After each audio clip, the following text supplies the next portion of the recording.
to this week's episode of Faster Masters Rowing Radio. Grab a seat at the table as Masters rowing coaches Marlene Royal and Rebecca Caro share their biggest secrets on how to unleash your hidden potential and plot a new course for real results on the water and off. Now, on to the show.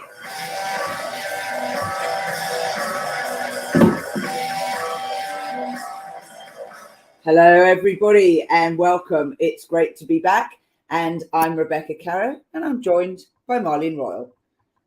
Hello, Rebecca, and hello to our Faster Masters out there getting ready for racing season.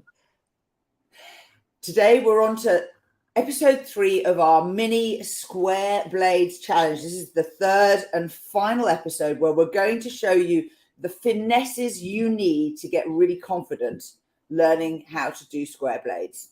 If this is your first time joining us, look back in the archive and do start with episode 1. Even if you think you can do square blades quite a bit, there's a lot in the setup that will help you get better, that it's really hard to acquire if you go into the more advanced drills. But enough of that. If you want to follow what we're doing, please join our Faster Masters training group, which is on Facebook. If you just search for Faster Masters Rowing Training, you will find it. The link is here. It will also be in the show notes. Rightio, Marlene. So where are we going to take our students today? Well, now we're going to start like doing the real thing, right? So 3 on, 1 off. We like this drill. We like threes of everything, right? Like repeat a drill 3 times. That's Rebecca's like main advice when working on a drill. Repeat it 3 times during the practice so you perfect it. 3 on, 1 off.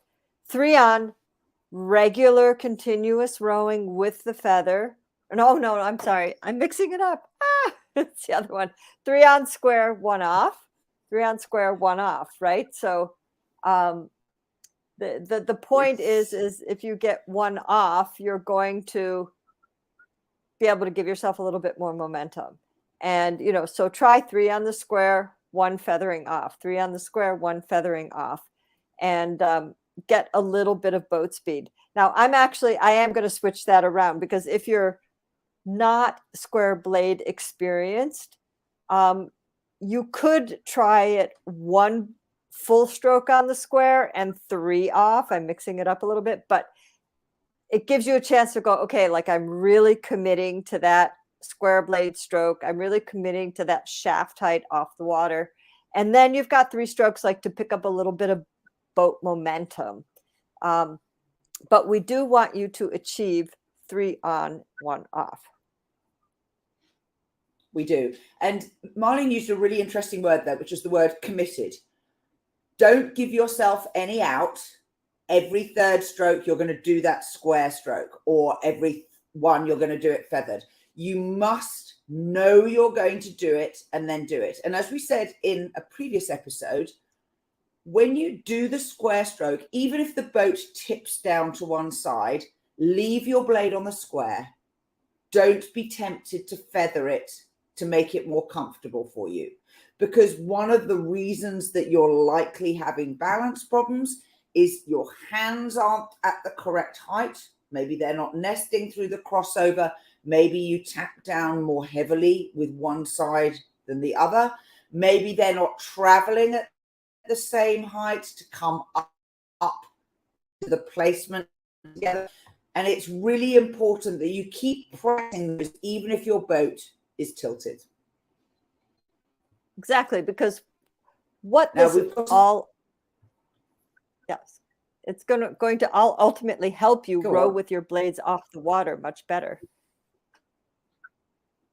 Yeah, and that is the whole point. And part of the point of learning square blades is not just the, oh, look at me, I can do square blades, is it gives you the skill to control your oars when the water is rough.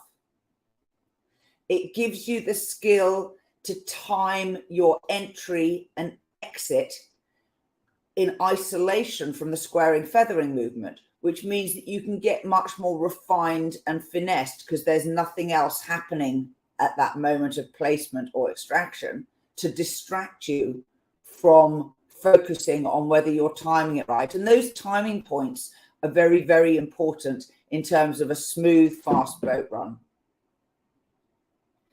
Now we're going to make it a little more challenging for you, because you know the way we do things here. We start with the basics and then we move on up, and we want you to be able to challenge yourself and to enjoy the process of having something that's a little bit difficult to do. Now, this drill was taught to me by Tessa Miller, and it was taught to Marlene by Ted Swinford. So she calls it the Swinford Switch, which is rather fancier. So we're going to call it that. How does this one work? This is like super cool if you want to psych people out.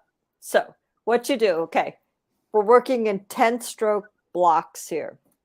So start rowing, and then you're going to square on the port side, feather on the starboard side, and you're going to row 10 strokes. Okay, so let's put it this way. Continuous rowing, 10 strokes, square only on the port side. Continue doing what you're doing on the starboard side.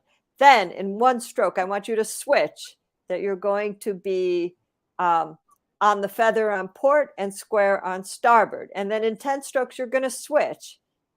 You're going to be square on port. You're going to be rowing with the feather on starboard.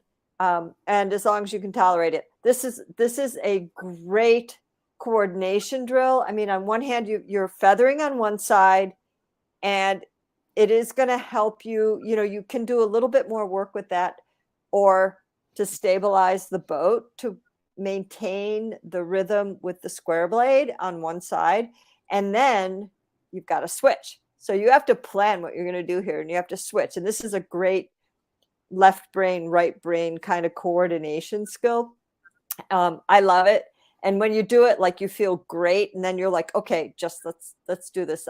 I personally will tend to focus on the feathered oar and just let the square oar in my mind ride along, and then switch and focus on the feathered oar. Now, you may need to do it a different way, but you it's a great confidence builder, but it's a really, really good coordination drill.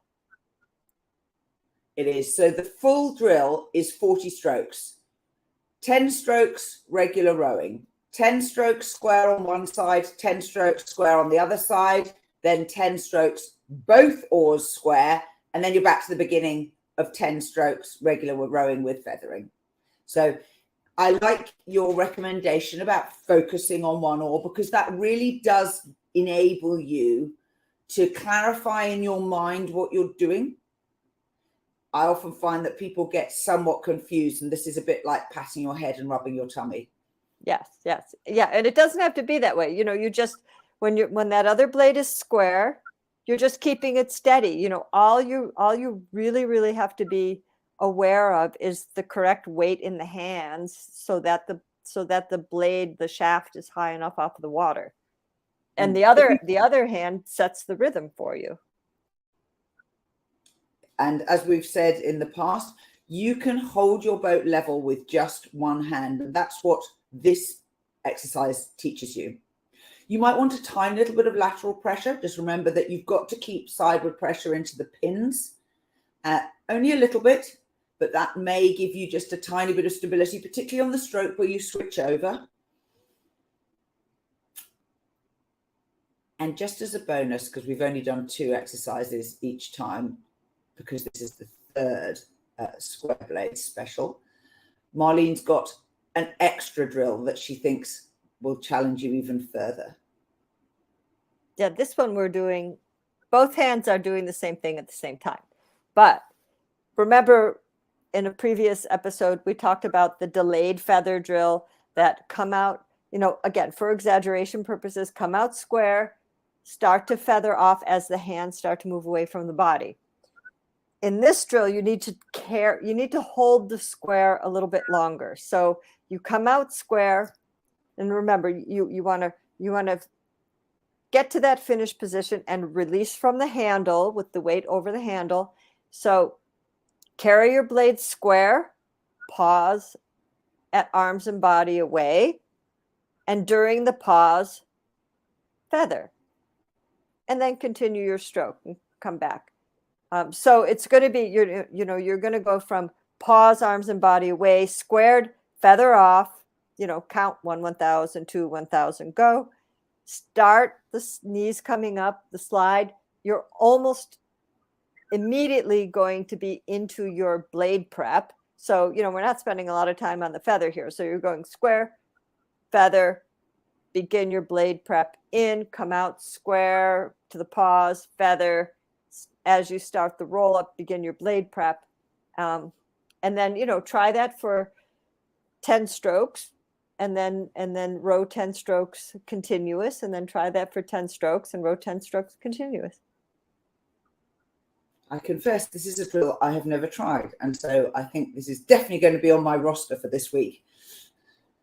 Well, it's a little bit harder than it sounds, because you have to go pause. Oh, okay. And then as soon as you start moving, it's, you're just going to maybe move a quarter of your slide length, and then you need to start the blade prep. So for blade work handling, it's really quite good.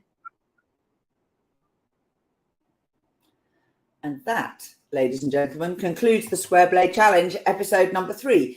We've really enjoyed bringing this to you. And if you have learned anything from this, please consider joining us as a supporter on our podcast. And if you've got any questions, of course, message us through any of our social media or through the website, fastermastersrowing.com. Till next time.